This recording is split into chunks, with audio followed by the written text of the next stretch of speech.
What's going on, guys? Phoenix Master 5, PSN, DN, and other various gaming media coming at you with a Mock Blitz podcast. I'll be doing this one solo today because Finn and Alex and I just all have really conflicting schedules right now. We're all very busy with our, daily jobs or day jobs and whatnot. So I'll be just doing this. The current date right now is April 5th, 2017.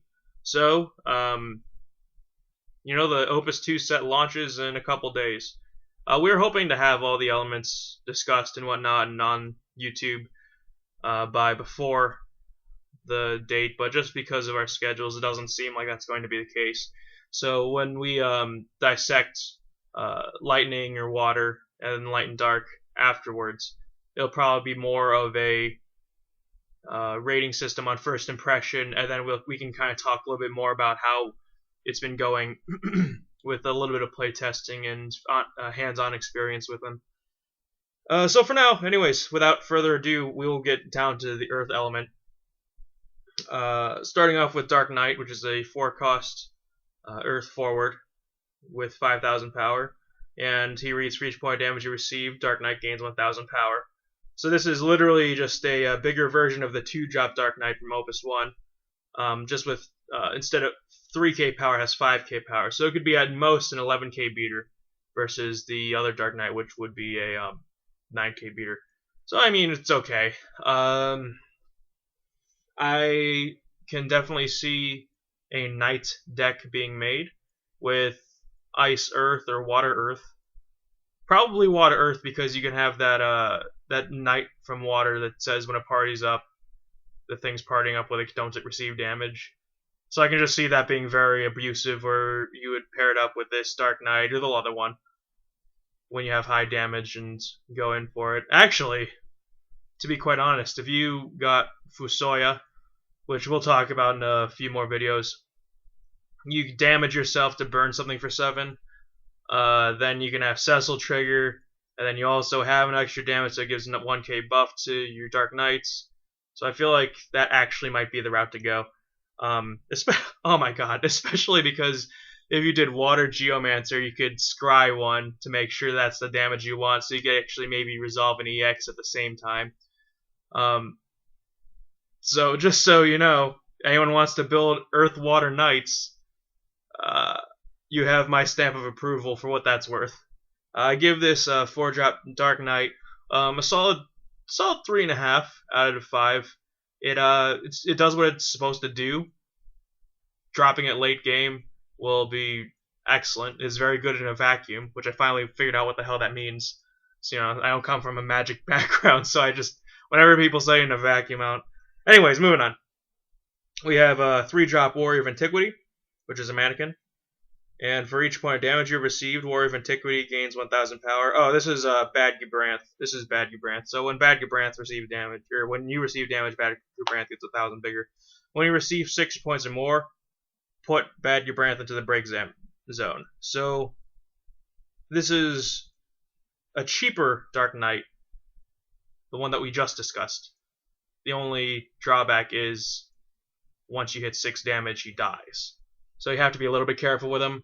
But overall, I think this is a very decent unit. Just having a 3-drop that gains 1k, essentially being a better 4-drop Dark Knight, so long as you're not that last point of damage, is pretty good. Of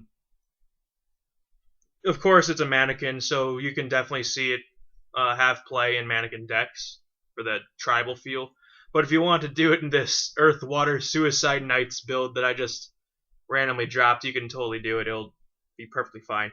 I give this Warrior of Antiquity the same, a 3.5, just because even though it is a lower cost than the Dark Knight as listed above, it dies at 6 damage. So, that's still a little bit give and take. If you're late game and you draw this and you actually are at 6 damage, then this card does nothing. Moving on, we have Ingus, which is a 4-drop forward, 8,000 power, Warrior of Light class. It doesn't really matter too much. When Ingus enters the field, you may play 1 job standard unit of cost 2 or less from your hand onto the field. So this plays in with the standard unit dot deck. I know I've been talking with Finn about having him build Orphans, the Orphans deck featuring Warrior of Lights and standard units. There's nothing bad about having a 4-drop forward with 8k, which is the average, and then being able to play a standard unit, potentially like, First Strike Chocobo or the Haste Chocobos, or, I could go on. It's very good for what it does. If we're talking about in the themed deck of standard units, it's definitely something you'd want to run. So I'd give it a solid 4 for the deck that it's supposed to be in. In any other deck, of course, you just wouldn't be playing this card. So I think that goes without saying. Moving on, we have 6-drop Vanille forward. Medic class. Oh, that's interesting. And it also doesn't matter. With 8k power. So there's a 6-drop for 8k, which is immediately very mediocre. But when Vanille enters the field, you may play an Earth forward at cost 4 or less from your hand onto the field.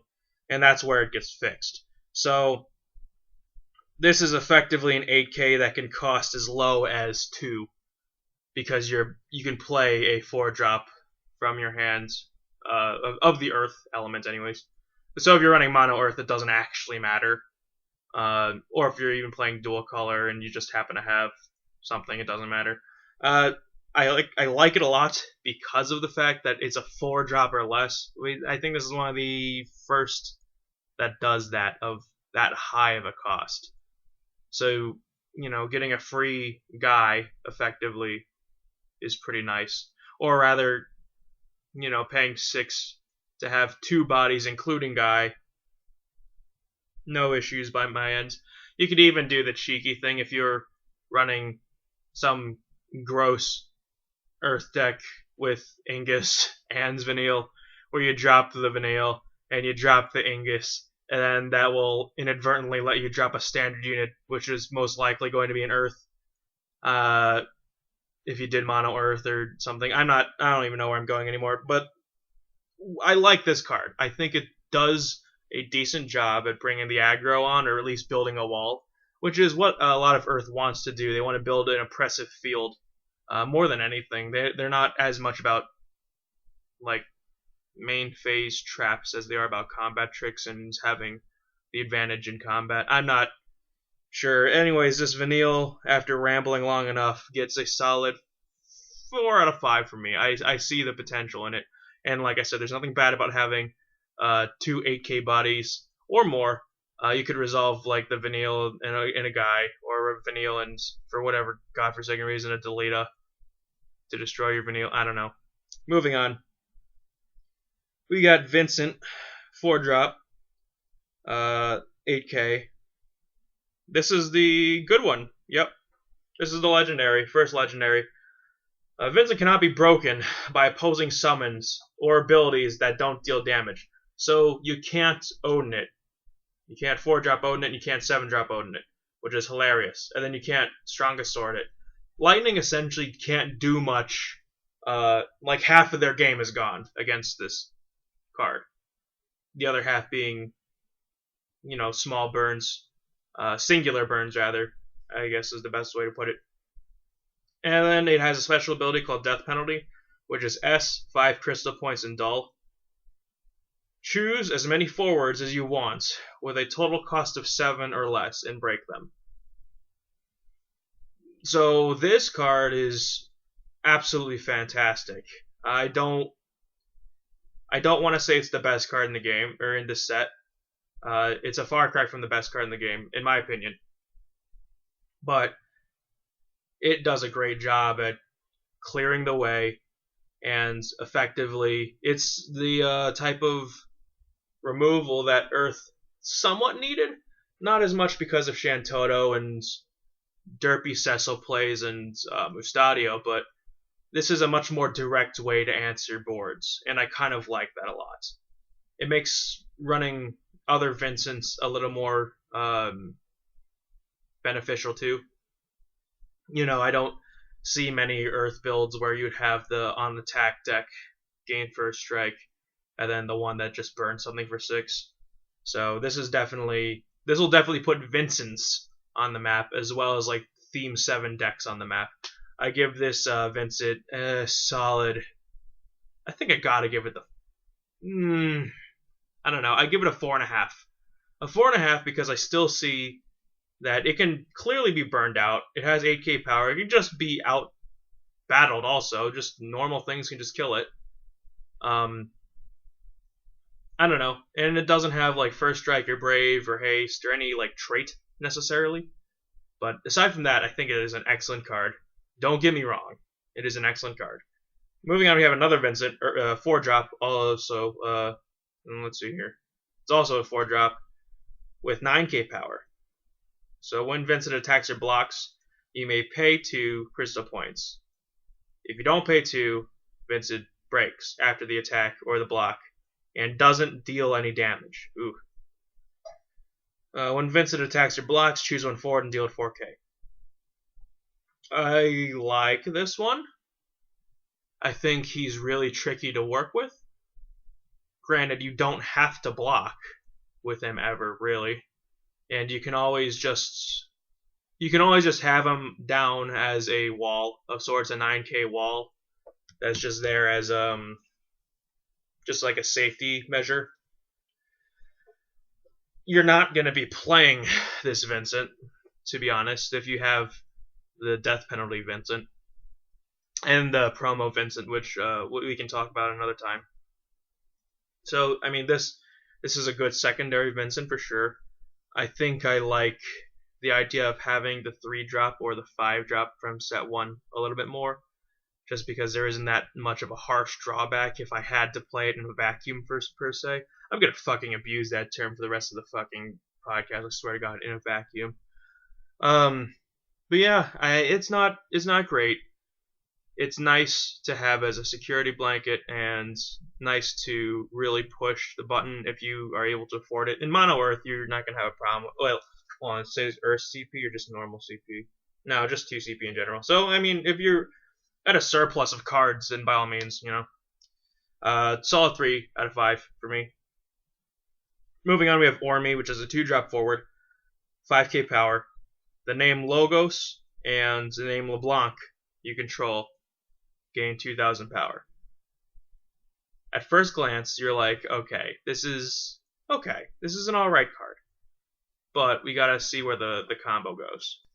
So, with that in mind, since it's not exactly, it doesn't do anything by itself, effectively from being a 5k beater, in the combo, I would give this card a solid 3.5 to 4.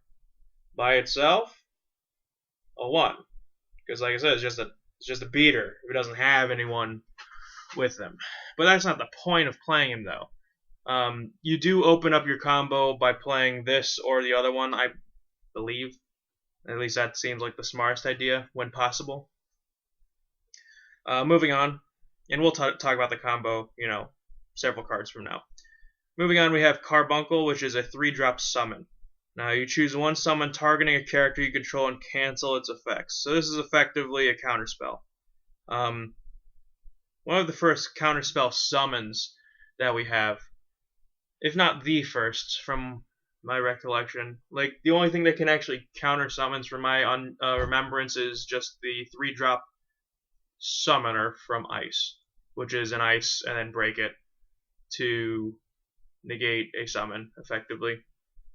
So this is the instant version of sorts. So there's nothing bad about canceling summons for negating summons. I mean, it won't negate an EX bursts, but, you know, it's good to stop things from the hands, of course. I know that this game is very, very geared to proper committing. So if your opponent properly commits to a summon, but they're in a pinch where they're like, you know, this will either make or break the game or the turn or whatever, and you just say no with Carbuncle, it's a good way to take a shit in someone's cereal. I would give this Carbuncle a solid really good 4.5 out of 5. I want to give it the 5 out of 5, but I feel like there might be something a little bit better down the set. I don't know. We'll talk about it later on as we do some more to cover it. We have the second legendary, Gabranth, which is a 7-drop. Forward, with 9k body. The cost to play Gabranth onto the field is reduced by 1 for each point of damage you have received. So, Suicide Knights. If you have received 6 points of damage or more, the Earth forwards you control gain Brave, which is obscenely good. This is my 5 out of 5 in terms of forwards. I see so many plays, so much potential with this card. It makes it so that, like, you know how Light Cloud is hilariously terrifying to deal with, as well as Lightning Strongest Sword Gilgamesh can be, depending on the circumstances? This effectively makes every Earth forward with a special ability or a dull ability just as terrifying. So if you combo this in with that that Death Penalty Vincent, you're gonna be in a shitstorm, because this is so good. Just give everything Brave, all your Earth forwards Brave. Damn, I did have this theory in mind where if it gave all your forwards Brave, you could abuse it with Light Onion Knight, but I guess you can't do that now. But even still, giving in mono Earth, this thing's absolutely obscene. Especially if you wait till late game to drop it, if you can wait, anyways. I give this the 5 out of 5. It's a 9k beater that he himself can have Brave with 6 damage. I don't think he's equipped with Brave, he's not. And then gives effectively everything in mono Earth Brave, which is also just obscene. I may end up regretting that later, but we'll see. Next up, we have 2-drop Ranger. There's a backup. 1 Earth and Dull is its cost. To choose 1 attacking Earth forward, it gains 1,000 power till the end of the turn. So this is your backup version of Golem, like a bad Golem, effectively. There's a selfie in the Fire set that we just talked about in the Fire podcast, which if you want to go to that one and re-reference, that's effectively 2 Fire and Dull to pump something by 2k. So it's I don't like this Ranger very much, just because I feel like Earth has so many other outs and abilities that do this, but better. But that's just my opinion. I mean, Breaking Ties is always a good thing in this game. It's effectively first strike if you really look at it. Well, if you have Minwu on the board, it is first strike, effectively. This Ranger, I give it a 3 out of 5 because I understand why it would be run by people. It's just I don't personally have a tendency, or a desire, rather, to run it. Moving on, we have Machinist. 2-drop backup. You can pay 2 Earth, 2 of any color, and dull it to put Machinist in the break zone.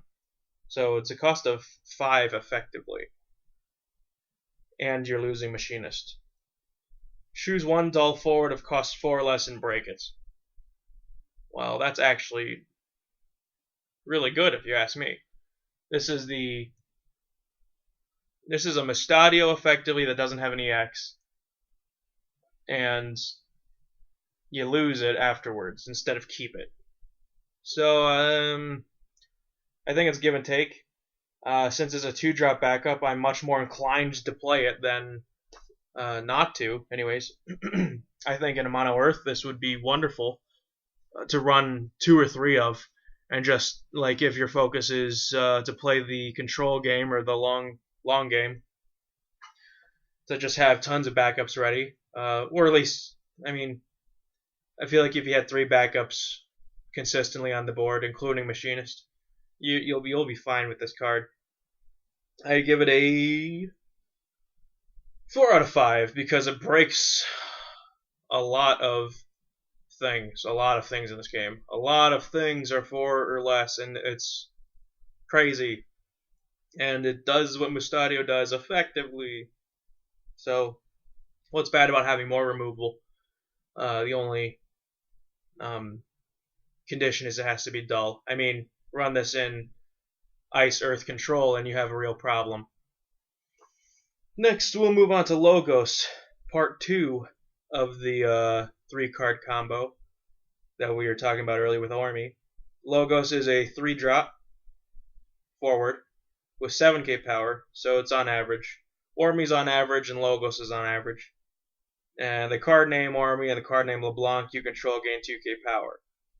So you can start to see the trend here. Ormi gives Logos and LeBlanc 2k, and Logos gives Ormi and LeBlanc 2k. So there's putting them all together for the combo. It's like another 3.5 or 4 out of 5. By itself, it does nothing. It's just a beater, so it gets a 1. Next up, we have the 2-drop Scarmiglione. I apologize if I battered that name up. It's a forward with 5k power, and it has the trait Back Attack. For those of you who don't know, this is a brand new trait being introduced into this set. And if you're familiar with Magic terms, this thing has Flash. If you're not familiar with Magic terms, maybe you're a Yu-Gi-Oh player or whatever, or a Vanguard player, you can special summon this from your hand during your opponent's turn, just like you would cast any summon or cast any trap or hand trapper. I'm trying to appease way too many game terminologies here. You can play this as a response like you would with a summon or an ability. So this is really awesome because, I mean, you can trick your opponent into having that you don't have any defenses, and maybe they got that Zidane, that 2-drop 3k power Zidane, and they're like, oh, I'm going to close this game with that Zidane. And you just simply drop Scarmiglione from your hand and say no and laugh at them, and everyone gets a good chuckle except for them. I don't know. I think this card is very good. I think it's definitely worth running 2 or 3 of, because what is actually bad about having Flash? Aside from it being a 5k beater, who really cares? Especially in mono, or really a lot of other decks. Like, a lot of decks have power buffing after this set comes out. But just thinking about mono Earth, or just Earth in general, you drop this Scarmiglione, and if you can somehow combo a Golem, now you have a 9k blocker with out of nowhere with Flash. Like, what? There's nothing bad about that. That's just really, really good. So, yeah, that being said, I give this Scarmiglione a solid 4 out of 5. I think it's a must-run if you're playing Earth. In terms of quantity, that's completely up to you. I wouldn't say any less than 2. Well, personally, I would run 2 probably. That'd be the comfortable zone. If you're doing mono Earth, then by all means run 3 of them. Just load your deck up with them, because, like I said, if you have that Golem play also, or even if you have the Titan, you have a pseudo Gordon for the cost of 4, which, I mean, you can argue is bad, but circumstances may call for those kinds of measures, and that might actually save your ass. Who knows? Moving on, we have Sorbet, which is a 2-drop Moogle backup. So this is the Moogle for Earth. You can pay 2 Earth and Dullum to choose 1 blocking forward, and for each Moogle you control, it gains 1,000 power until the end of the turn. I actually think that this could be the best Moogle to play if you are going to play in any form of deck. I do honestly believe that if you play this, you combine it with probably Wind. I don't know, you might do any other. Literally just, this is, the reason why I say this is one of the best Moogles right now is because of how easily you can pull it off. And that's a very specific way for me to word it. But let me see here. How far are we from actually talking about it? Actually, it's the very next card. So I'll actually combine these two. The next card is a 1-drop Hashmal, Bringer of Order. It's a summon. 1-drop, like I said. No EX, I don't believe. Let me just double check here. It is no EX. Okay. So what this does is you name one job or element, and until the end of that turn, all forwards you control gain 1,000 power and the named job or element. So what you could do is, let's say you have like a board of 4 dudes, hopefully, especially in Mono Earth. You play Hashimo Bringer of Order and declare Moogle as the job. So now all your forwards are Moogles and they all gain 1,000 power. Cool, right? So then you drop Sorbet, and now you could play Sorbet's ability to choose a blocking forward, and for each Moogle you control gains 1,000 power. So effectively, you could have anything be too huge to block. I don't know. I see that as a really cool interaction. I don't see why you wouldn't, just for the contingency. If you're running Hash Mall anyways, I don't see why you wouldn't do it. But that's my opinion. Sorbet, in a vacuum, is like a 3 out of 5. No. Yeah, 3 out of 5. Because, at least, at the very least, you have the 1, which I know is bad. Okay, never mind. It's like a 2 out of 5. Whereas Hash Mall, I don't know. I see you can choose any job or elements too. So I mean, you can make it somewhat easier. You can combine it, I guess, with like water or something, and then play that new Leviathan, which pumps all waters by 2k or something. I don't know. I'm just thinking outside the box here. It makes it also so that like everything can now party together on the offense, and everything's that much bigger. It's a little combat trick. Hash Mall, I give 4 out of 5. That's probably alright. Next up we have Bagamnon. I apologize again if I butchered that pronunciation. It's a 2-drop Headhunter with 5k power. Bagamnon cannot deal damage to your opponent. So that's mediocre. Bagamnon cannot actually do what this game wants you to do. The opponent must block Bagamnon if possible. So,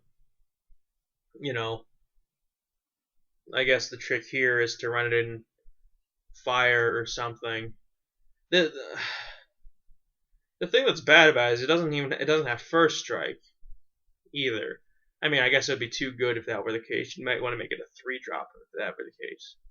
But you have to. I don't know. I don't see why you would want to run this, honestly.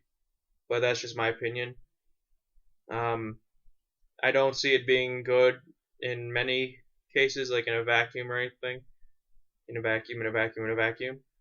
When I don't know. I'm trying to think of a reason why you'd actually run this. I can't think of any. I give this a solid 2 out of 5 because I'm sure somebody has a tech and they're just gonna say, Sean, you're wrong. This is why you play it. You're dumb. Go away. And I'll say, well, that was pretty rude. You could have started with hello. But yeah, we're gonna move on to Monk, 2-drop backup. You can play 2 Earth and Dull and put Monk into the break zone. Choose 1 forward against 3k power and Brave until the end of the turn. Considering it's a 2-drop, I kind of like this a lot. The drawback is you lose the Monk, but I like the 3k buff and Brave. I was always a fan of running the 2-drop Geomancer in backups for Earth for the Brave aspects. I always thought just giving something Brave is just really good. So now this being a effective a backup until you're ready to use it type of deal, and it's a 3k with Brave, really, really nice in my opinion. I would probably give this a solid 3.5 out of 5. I don't see it. Well, actually, I do kind of see it being run in a lot of Earth, not every Earth deck. Earth-based deck, anyways. Yeah, I'd probably give it a 4 out of 5. after giving it a little bit more thought than just rambling into it. And moving on, we have 5-drop Yang. It's a forward with 8k power, so fired up for 8k is a little bit meh, but we can, see if the ability redeems itself. For each monk, every name monk and job monk other than Yang you control, Yang gains 1,000 power. And if the power of Yang is 10,000 or more, Yang gains Brave. That's really nutty. That's actually really kind of cool. It makes us running multiple monks in your backups will be really, really cool. Because I know, we just talked about this monk, the backup, the 2-drop, and there's another monk that's a 2-drop backup as well from the first set. And I feel like there's a forward monk, but I could be completely wrong. But anyways, that backup monk, you could run 3 of from Opus 1. If the same applies to this Opus 2 one, you can just line your backups with monks, and then play this Yang by just tapping all your backups. And now it's like 13k with Brave all the time, which is really, really, really good. Still, because of the fact that it's really reliant on you playing monks.deck, or at least having 2 monks on the board to justify it. I still give it like a 3.5 out of 5, but I still think it's very good. Like, you're just gonna run this Yang as your curve topper if you are running monks as your backups. That's the bottom line of it. You don't, hold on, I can actually check real quick here. Just to make sure. Yeah, there's a monk forward with 6k power and it doesn't do anything. But you don't even need to run it. If you just have the backups, then this Yang is just there. So if you're running both the monks in 3s, or even one of them, well, I don't know if I can justify it in one of them. But if you're running both of the backup monks in 3s, then there's no reason for you not to jam a couple of these Yangs in there, just to have as obscene beaters. But that's just my opinion. I think I've talked about enough about this one. We're going to go to the weaker Yang, which is a 2-drop. Monk, also, well, that, doesn't matter. With 5k power. If you control a monk with the name monk or a job monk other than Yang, then Yang gets 2k power and Brave. Wait a second, what now? Oh, I read this in... Wait, no I didn't. If you control a card named Monk or a job monk other than Yang, then Yang gets 2k power. Oh, it's not each. Okay, so it can be a 7k with Brave, the 2-drop Yang. I was gonna say, this would be fucking broken if it was like per. Anyways, yeah, this Yang, I guess, is okay for what it does. It's a nice 2-drop. If you have a backup monk, then this will just always be a 7k with Brave, which there's nothing at all bad about that as a 2-drop. So, this thing can chump block as much as it wants to, and it can attack as much as it wants to, and really, of course it'll get outpowered by your generic 4-drop or higher, but that's not the point, This Yang, I'd probably give the solid 3 out of 5 for. Seems to be a fair enough assessment. Moving on, we have Phantasmal Harlequin. Harley Quinn. Bad Kefka. We have Bad Kefka. It's a 2-drop backup mannequin. So it is the backup mannequin. I believe this is the only backup mannequin.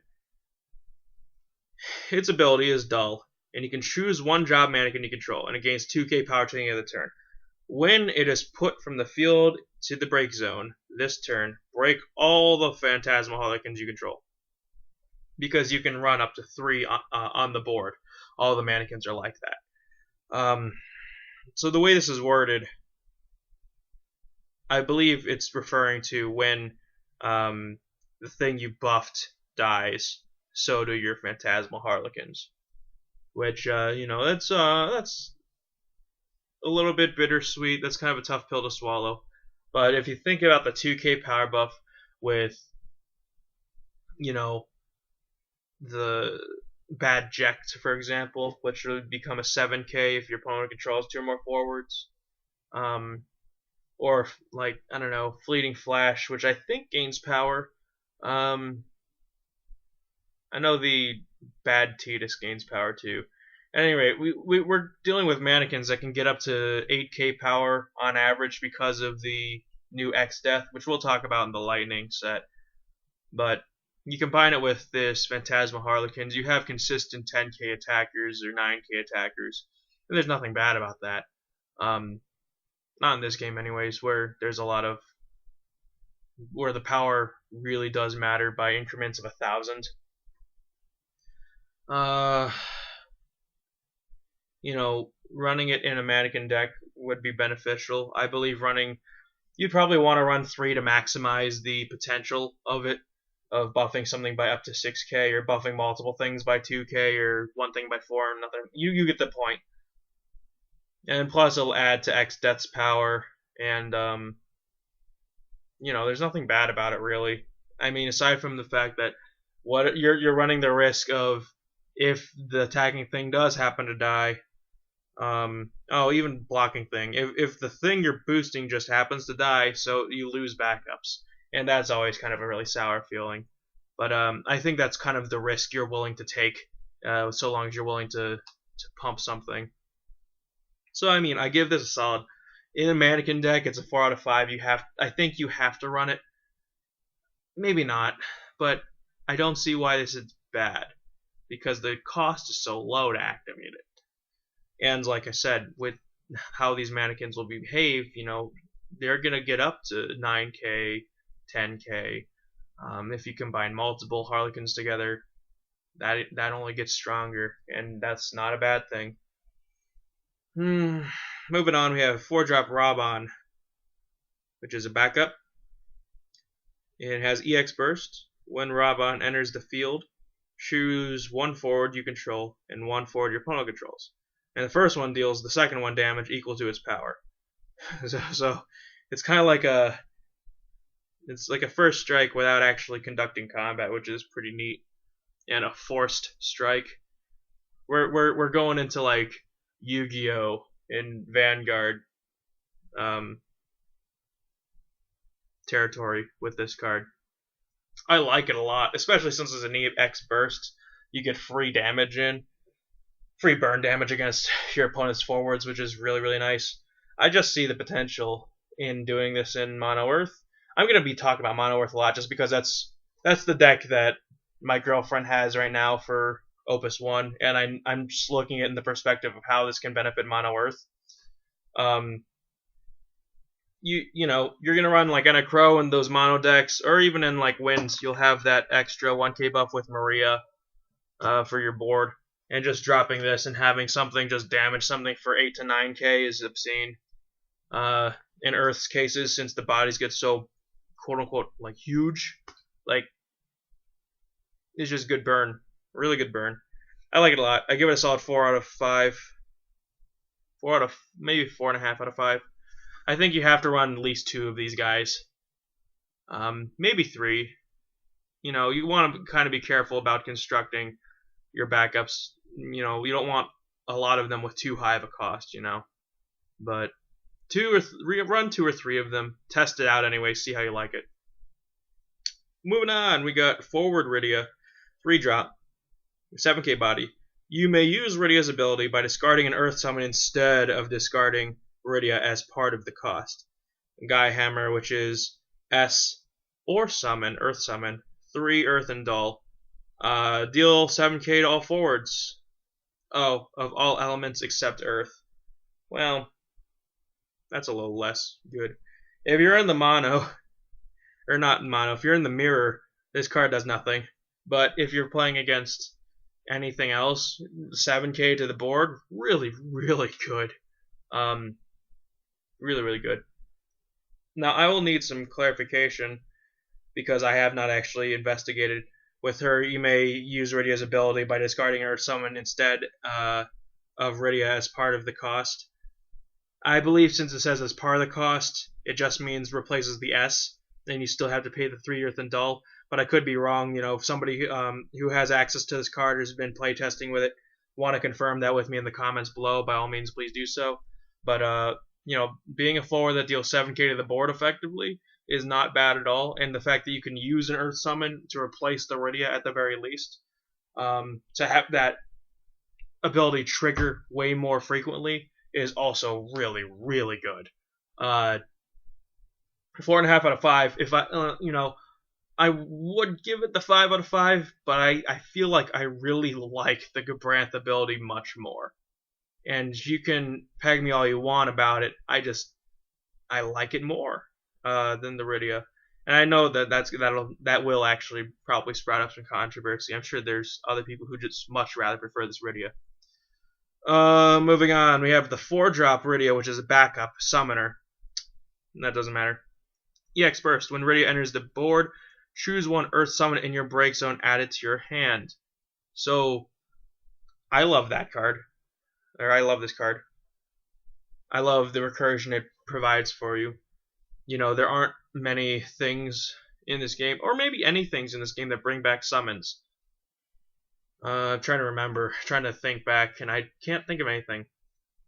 So this Rydia being able to bring back Earth summons to your hand is absolutely insane. You can bring back that Titan that gave your Skarmic Leon 4k on block.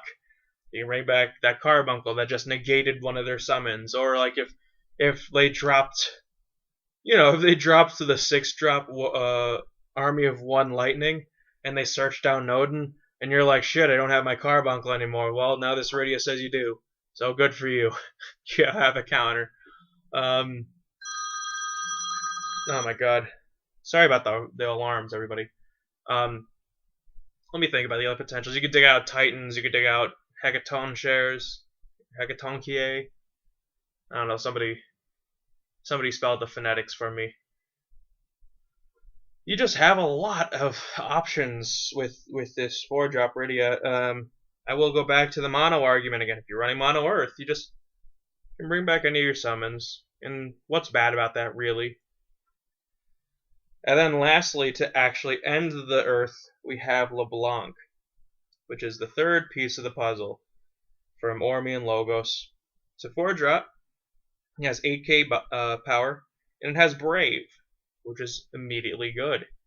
8k with Brave, 4-drop, immediately good. Its ability is to dull it and to put one Ormi or one Logos into the break zone. And thusly, LeBlanc cannot be broken this turn. So let's talk about this for a second. You have LeBlanc on the board. Or let's say you start your combo. You have Ormi for your 2-drop. Great. He's just a 5k, does nothing. And now you put down Logos. So now your Ormi is a 7k.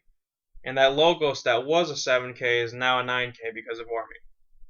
Great, so now you have a 7k and a 9k on the board. That's pretty decent. You drop down to the LeBlanc. That Ormi becomes a 9k as a 2-drop, which is really insane.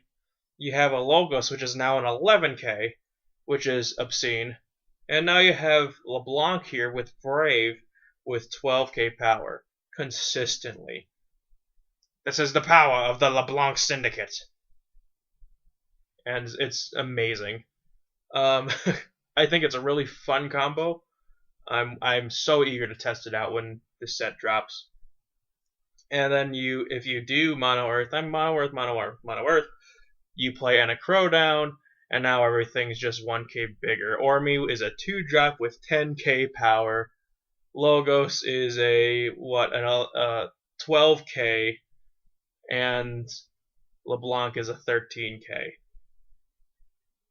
Really, there's what's there not to like about it? And LeBlanc is effectively unkillable so long as those other two are on the board. One of the other two, anyways. And then, not to mention, you have things like Titan to preserve things from dying. Like,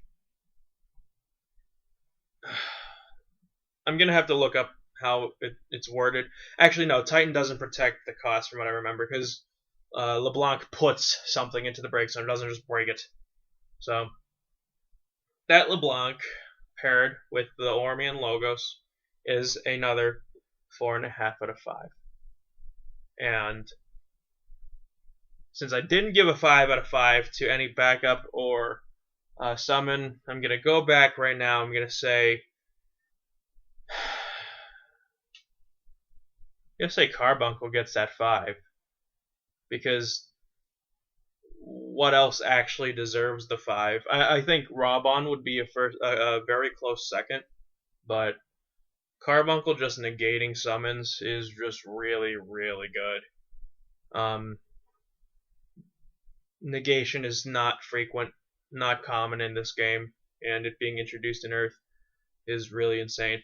A lot of things getting introduced in Earth. We got back attack, and we got, now summon negations with a summon. We have summon recurgence. I don't know, just Earth is just an obscenely good element, and I'm eager for it to come out.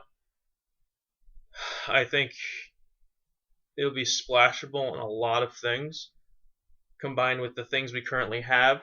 I have no doubt that it's going to be just insane. Let me know if you disagree with any of the things that I said. Let me know if you have any additional comments for me to consider. Let me know in the comments section what you're looking forward to in Earth, what interactions you're looking forward to, and things that I may have missed out on. Like I said, the Suicide Nights, the Water Earth Suicide Nights, sounds really, really funny. Maybe we can call them the Mud Knights for Water and Earth together. Mud Knights sounds pretty cool. Anyways, I've done enough rambling. I'm hoping to have the Lightning podcast out soon with special guests, as well as Finn and Alex returning. So it'll be a 4-man forum, a 4-man table, which will be pretty nice. So keep your eyes open for that, and like this, give it a like, give it a share. Show your friends, help spread the word about making this game a thing too. I know there's a lot of people worried about the lifespan of this game and whatnot, but I'm very much on the positive side of this thing's gonna last. It's just a matter of people being able to put the work in for it. And I think if we get enough people who have that kind of drive to, it won't be a problem. Thanks for tuning in as always, and yeah, I can't really think of anything else to stall time. So, alright, well, that being said, this is Sean Phoenix from Mogblitz Games, or Mogblitz, signing out. See you guys next time.